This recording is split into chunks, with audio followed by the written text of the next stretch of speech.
muna tayo sa baluarte mo, partner. Usapang Senado tayo at usapin po sa pagdinig ng Blue Ribbon Committee. Diyan mga po sa mga maanomalyang flood control at infrastructure projects. Kasama na po natin sa ating programa si Senator Panfilo Ping Lacson, ang Senate President Pro Tempore at Chairperson ng Senate Blue Ribbon Committee. Senator, good morning po sa inyo. Good morning po, Sen Ping. Good morning! Yeah, magandang umaga, Victoria, Christian. Isang mapayapang linggo na umaga sa atin lahat. Salamat Sana nga po. Mapayapa. Thank you, sir, sa papaunlak po. Sir, so naka-anim na hearings na po ang Senate Blue Ribbon Committee. So far, sir, ano yung pinaka-telling? Ano yung pinakamalaking na-discover nyo po para sa inyo? Marami actually, habang nagpo-progress yung investigation, may mga, yun nga, may mga ganap quoting your yung program ninyo na nangyayari. So, kailangan ang usapan namin ni Senate President, mag-reassess muna kami dahil marami nang pumasok na mga information. And at the same time, kailangan matugunan din namin yung aming tungkulin sa pagbusisi, sa pag-scrutinize ng budget. Kasi nasa Senate na. So, medyo i-move namin ng konti yung susunod na pagdinig. So wala po this week, sir? This coming week, wala muna. Kasi yun nga, pinapa-collect ko lahat yung mga dokumento, mga testimonya, para mapag-aralan kung pwede bang makapaggawa ng maski partial committee report. Opo. Pero ilang hearings pa ang nakikita nyong gagawin niyo po, Sen Ping?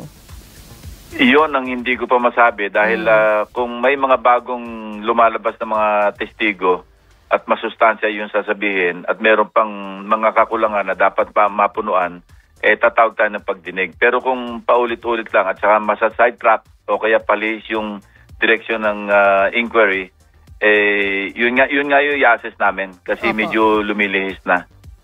Opo. At sir, nung last hearing nyo po, lumabas na finally si dating DPWH Undersecretary Roberto Bernardo.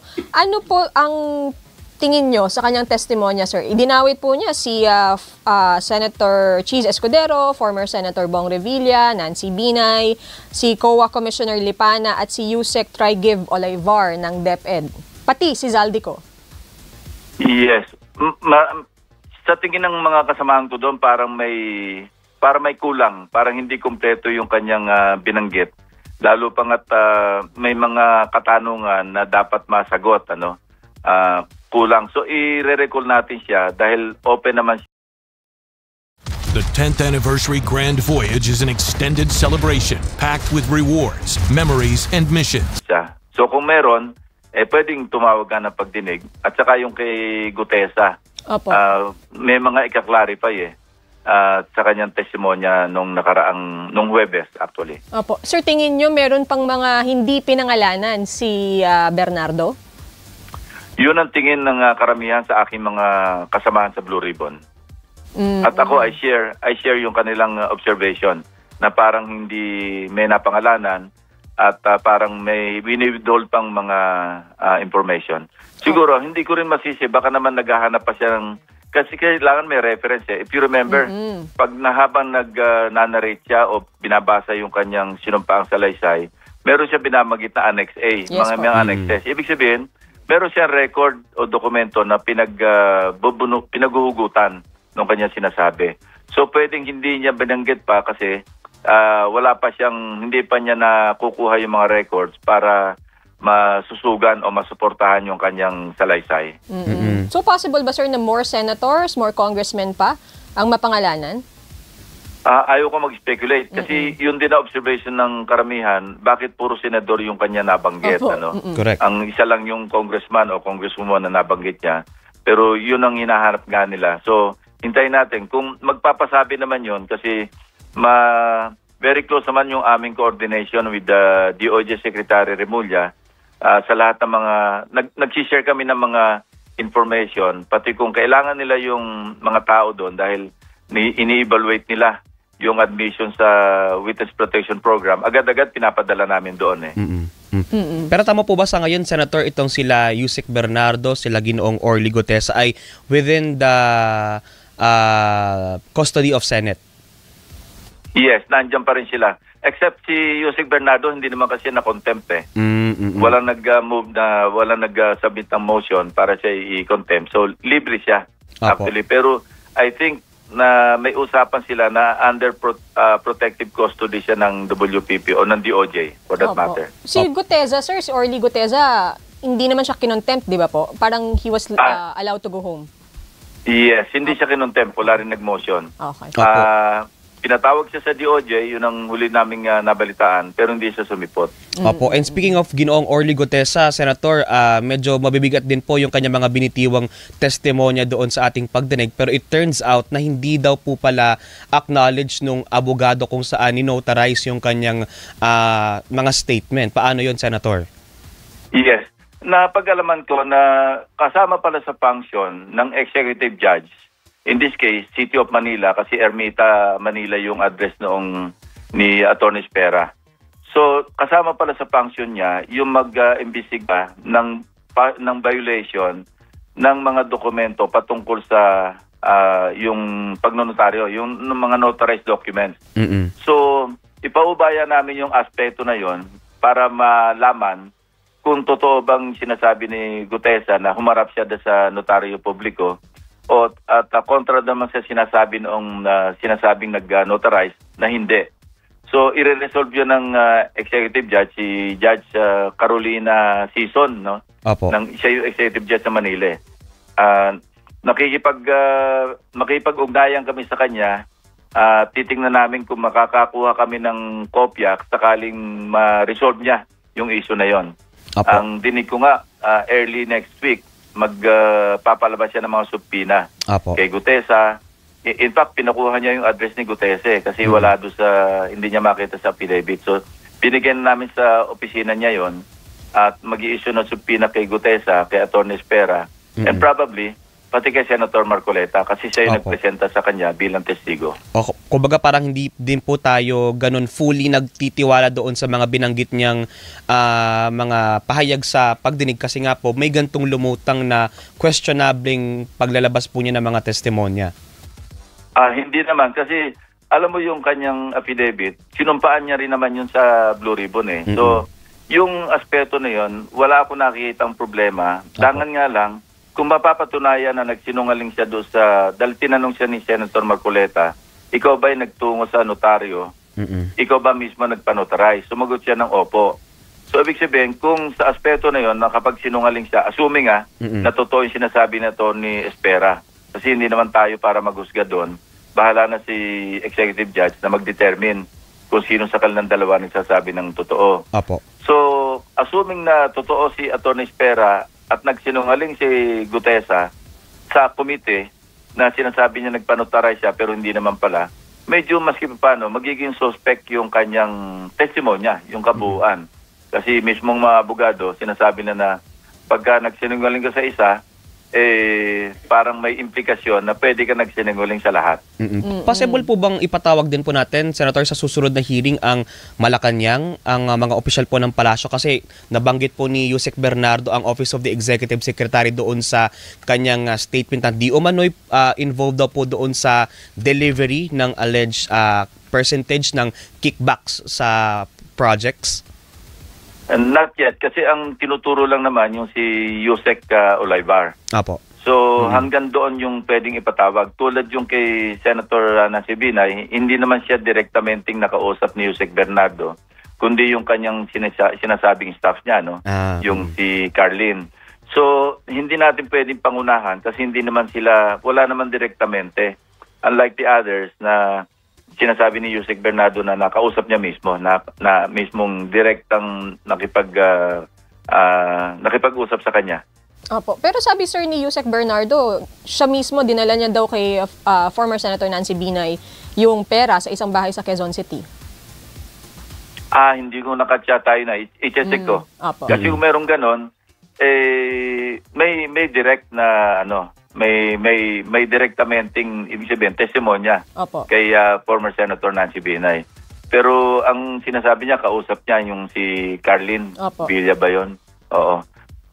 Hindi tulad sa iba na sinabi niya, dinala niya mismo. I have to review the transcript. Parang hindi ko nakuha yun Kasi ang DOJ din, sa ngayon, yung NBI, yung final nilang kaso sa DOJ, mukhang hindi kasama rin si former Senator Nancy Binay Pero we'll have to check. I-check ko, Victoria, kasi hindi ko masyado nakuha yun. If I'm not mistaken, dun sa parang latter part nung affidavit ni Yusek Bernardo. Pero sir, do you think this issue can go up to President Marcos? Kasi parang may mga ilang observers na nagsasabi na, Office of the Executive Secretary 2024, si Executive Secretary Lucas Bersamin. So, lumalapit lumalapit sa Pangulo.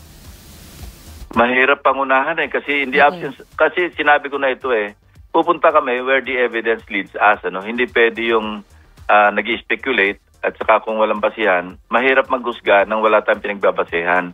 So hanggang doon lang muna tayo kung saan inabot yung testimonya na under oath, tapos may supportang dokumento.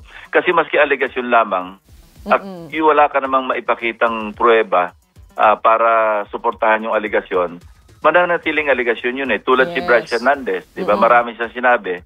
Pero hanggang ngayon, hindi pa naman napapatunayan kasi wala pa naman hindi pa na subject sa forensic at hindi pa yata na-examine yung kanyang computer. Kaya nga nagkakaroon ng problema kasi napapangunahan. So, hindi namin pwedeng tanggapin yung salita lamang ng resource person. Halimbawa, si Gutesa, kung makapagpakita siya ng, corroborative statement o maski anong ebidensya, like sinabi niya may chat group, kung may pipresenta niya yung maski screenshot man lamang, at ito ay masasubject sa forensic, yung kanyang cellphone halimbawa, na totoo nga meron silang chat group na sumusuporta sa kanyang testimonya, pwede sabihin natin na ebidensya yon. At kung halimbawa, wala naman nag-refute sa kanyang sinasabi, medyo tatayo yung kanyang statement. Pero kung may magre-refute at siya naman, wala siya may papakita para masuportahan yung kanyang tinestify, mukhang hindi tatayo yung kanyang mga aligasyon. So depende sa kung ano yung magpo-prove o magdi-disprove ng kanyang aligasyon sa kanyang testimony. Opo. Sir, sabi rin po ni former Speaker Martin Romualdez, na isa nga po sa inaakusahan dito, yung kay Gutesa daw is clearly political and the product of coaching. Do you think po kinoach itong si Gutesa? At yung iba po, ang observation, baka si Senator Rodante Marcoleta dahil parang sinasabihan siya nung nagbabasa siya na, nakalimutan mo tong ganito, balikan mo tong paragraph na ganito. Kayo na lang maghusga kasi lahat naman tayo nag-viral na nga Baka magkasagutan na naman kayo. Marami sa TikTok kung saan. Kaya siguro, ang sasabihin ko na lang, yung hula nyo, hula ko na rin Opo. Mapunta ako, sir, doon, yun, kay Romualdez pa rin po. Yes. Napag-usapan nyo na po ba ni SP? Susulat po ba kayo sa Kamara para i-request, i-invite si former Speaker Romualdez at si ako Bicol Party List Representative Zaldico? Ang pinaka-logical na maimbitahan, pero hindi direktamente kay Congressman Zaldico. Idadaan namin yung aming request, yung aming invitation, doon sa liderato ng Kamara. Mas mainam na gano'n kasi ang definition ng interparliamentary courtesy, ito'y sa pagitan ng dalawang institusyon, yung lower house at saka yung upper house. Kasi mali yung notion ng iba na sinabi kong interparliamentary courtesy, para bang ang ina-accord namin ng interparliamentary courtesy, yung individual members, mali po yun. Mabuti na itanong mo, Victoria, Christian.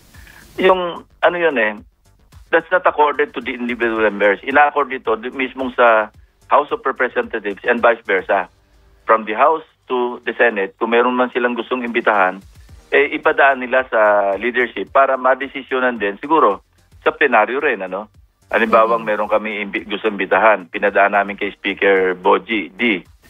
Siguro, ite-take nila yan, pwede sa caucus o sa plenaryo, kung sila papayag o ihihin nila yung request ng Senado namin through the Blue Ribbon Committee, yung pag-iimbita sa kanilang mga miyembro.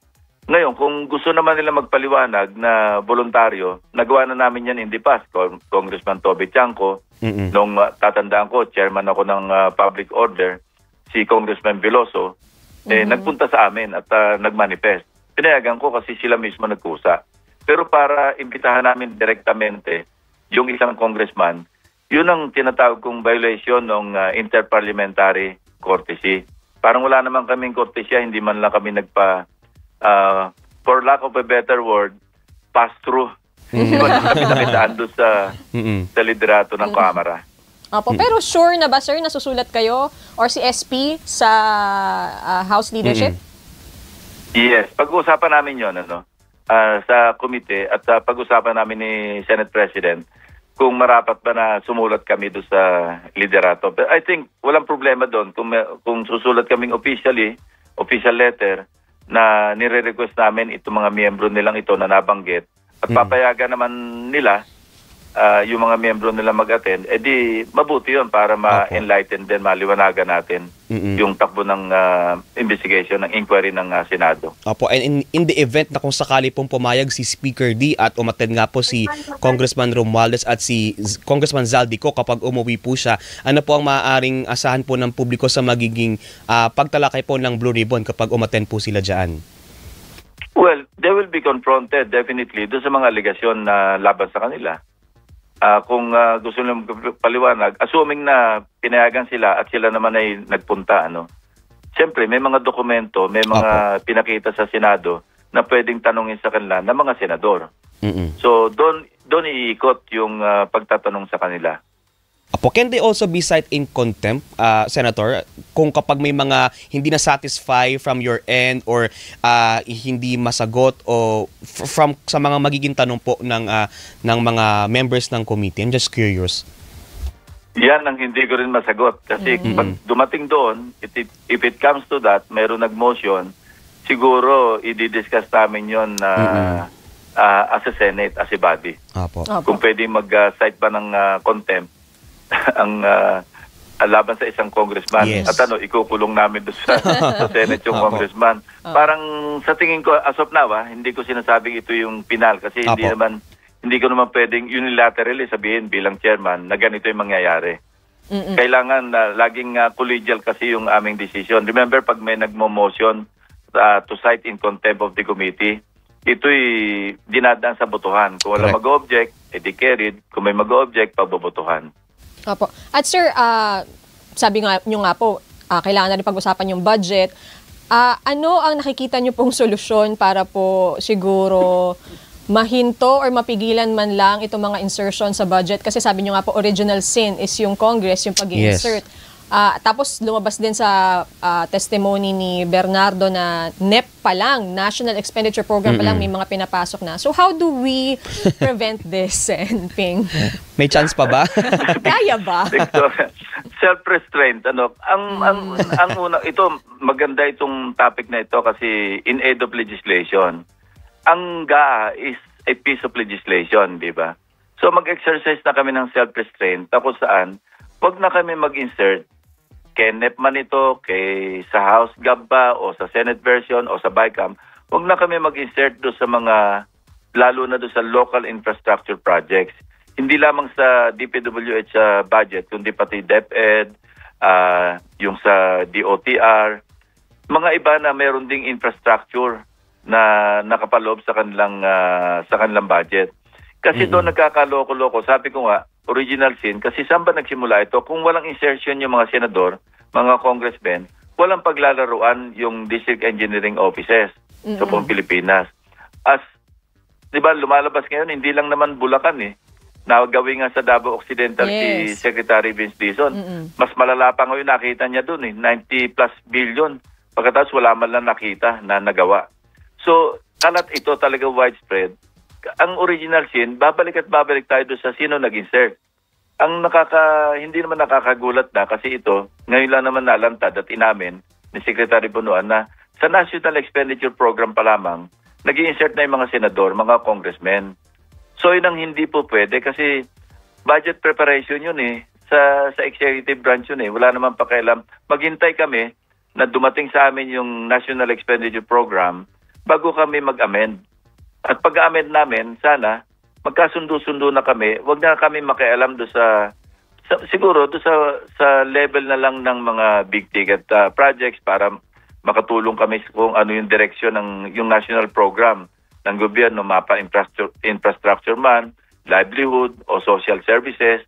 doon kami na lang mag-amend o kaya mag-discuss kung nakikita namin na mali yung direksyon o pwede namin exercise yung oversight. Pero kung pati yung mga proyektong 150 million, 200 million, 300 million, papakailaman pa namin, napag-aralan na yon.